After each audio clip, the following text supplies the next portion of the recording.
I'm Kaylee, and this is my TBR for the month of October. This is one of my favorite times of year because we have Victober and we just get to read all kinds of Victorian goodness. So I am going to talk about my Victober TBR today, but I also have quite a lot of other reading on my plate that I have planned for October. So we're going to talk about all the things today. Be sure to subscribe and give this video a like if you have some really great reading coming up for Victober. And of course, follow me over on Instagram and Goodreads and Storygraph and all the places. I actually have 14 books on my TBR for October, and some of them are really big, long books. I'm just not sure how we're gonna get through it in October, but this is what we're gonna try to do. I don't know why I keep doing this. The last few months, I just overload my TBR every month. Most of it does get read though, I'll have to say that. So maybe that's the secret. Just overload your TBR so you just spend every waking moment reading. Can get a lot accomplished that way. Mostly I find that when I overload my TBR and I just feel like I have to get all the things read, it keeps me from doom scrolling. It stops me from just wasting time on social media. And so really for me, it ends up being a good thing because I do feel this pressure to get it all read. And I find that I'm spending my free time in a much more enjoyable way instead of doom scrolling and just making myself depressed. So there you go. For last year's Victober readathon, I read Thomas Wingfold Curate by George MacDonald. And I loved it so much, I gave it 5 stars, and right away I knew that of course I would want to continue with the rest of that trilogy. So this year, I am reading the second book in that trilogy, Paul Faber Surgeon. So Paul Faber is a minor character in the first book, and now we get to revisit his story and kind of see more character development from him. This book has also been published as The Lady's Confession. It was edited down and modernized slightly. It says it's been edited for modern audiences, whatever that means. And I actually do own the edited version, The Lady's Confession, but I've decided I am not going to read that one. I want the original words. I want everything that was originally in this book. I mean, it's George MacDonald, you know, I don't know how you take a genius like George MacDonald and decide, oh yeah, I'm just going to cut things out of his books. So I will be reading the full version, Paul Faber Surgeon. I downloaded it off of Project Gutenberg, so I have it on my Kindle, ready to go for October. I am so excited to dive into some more George MacDonald. The more George MacDonald that I read, the more I love George MacDonald. And of course, I love his fantasy. It's just so imaginative and beautiful. But now I feel like I'm just developing more of an appreciation for his Christian fiction that is not fantasy. I'm definitely anticipating that Paul Faber Surgeon is going to be one of my favorite books of the year. So I'm coming into it with really high expectations. And for quite a while now, I have been wanting to read more from Anthony Trollope, and I have been saying forever that I really need to get started on the Palliser series. And so finally, this Victober, I'm going to be reading the first book in that series, Can You Forgive Her? I have heard so many good things about this series and especially about the first book. So this is another one where I'm coming in with really high expectations.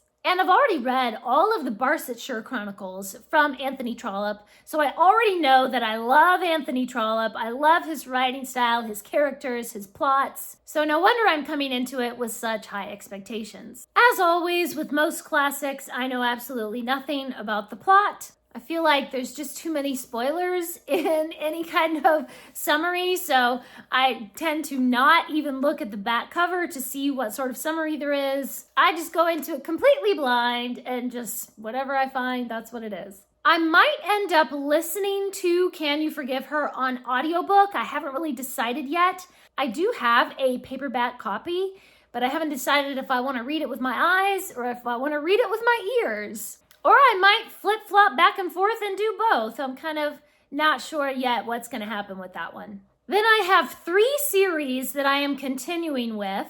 So as part of my yearly reading goals, I've got these 3 series that I want to finish or at least make some progress with. So one of those is Trials of Apollo, and in October I'll be reading the 3rd book, The Burning Maze. I have not been enjoying Trials of Apollo as much as I loved Percy Jackson and Heroes of Olympus. I still like it pretty well, and I'm enjoying all of the Greek heroes and the gods and the legends. And of course, I always love that sarcasm and sass from Rick Riordan. And believe me, Apollo has a lot of sarcasm and sass. However, there have been a few things in those books that have annoyed me a little bit. So now going into this 3rd book, I'm just kind of like, I don't know. We'll just see what happens, I guess. My enthusiasm has waned slightly, but I am still enjoying it. You know, like it's fine, and I still like it. So we'll just see what happens with Trials of Apollo. And I'm going to be reading the 9th book in the Young Wizard series by Diane Duane. This is A Wizard of Mars. So for the last 2 books in the series, there have been kind of these whispers that not everything is okay with the wizards on Mars. There have been some hints of some sort of mystery on Mars, and nobody quite knows what is going on. But then, you know, they get caught up in other adventures, and then the Mars question just kind of gets set aside. So now it's like, finally, we've had all these little hints in the last few books, and now finally, off we go to Mars to find out what is going on with the magic on Mars. But it is a little bit bittersweet for me because this is the 9th book in the series, and then there's one more book after that, the 10th book, which is Games Wizards Play, and then after that, that is it. There is no more Young Wizards. And I have loved this series. I have given every single book 5 stars. So now it's kind of like the penultimate book. It's almost over. So I'm having a little bit of a bittersweet kind of feeling here. Like, I'm very excited to read the next books, but also I don't want this adventure to be over. So a little bit of mixed feelings going into this one. And I will be continuing with the Dragon Keeper series by Donita K. Paul with the 3rd book in the series, DragonKnight. I am quickly getting more and more attached to this series. Every single book.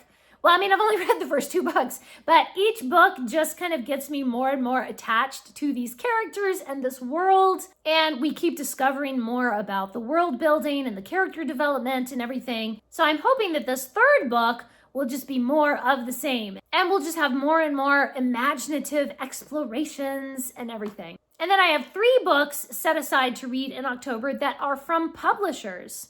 So publishers sent me a review copy in exchange for a free and honest review. The first one is From Aristotle to Christ. Right now I'm in the middle of reading From Plato to Christ, and I am loving it. It is so interesting, and it really dives deep all into the philosophy and everything. So believe me, in October, I will be ready to just keep that momentum going and then read From Aristotle to Christ. This is one where I feel like I don't really need to finish it in October because I could just kind of roll it over into nonfiction November. So this one is kind of low priority because I feel like, you know, I can just get it read whenever and it can kind of apply to November if it needs to.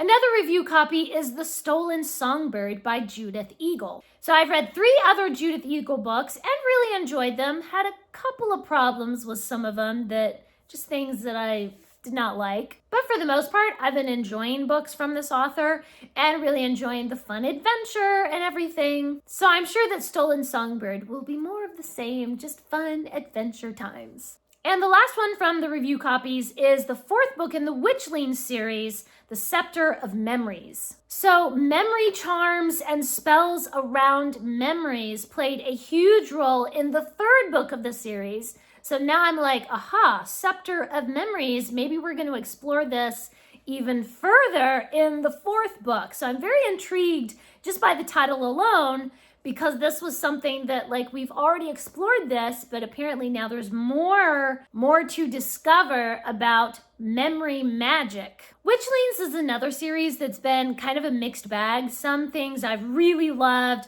Love the magic, love the character development, love the plots, and then a few things here and there that really annoyed me. So I'm enjoying the series, but also like, some things I just don't care for. I'm still excited though to dive into book 4. And I have gotten a little teensy bit behind in my wrapped books challenge. In order to catch up, I would need to read 6 of the wrapped books in October. I don't know if that's going to happen. Some of those might have to roll over into November and December for me to finish up the wrapped books challenge this year. And a lot of it kind of depends on which wrapped books pop up, because I never know what I'm going to get. I'm just picking a number out of a teacup, and whatever number it is, then I unwrap the book, and it might be a really long book, it might be a really short book.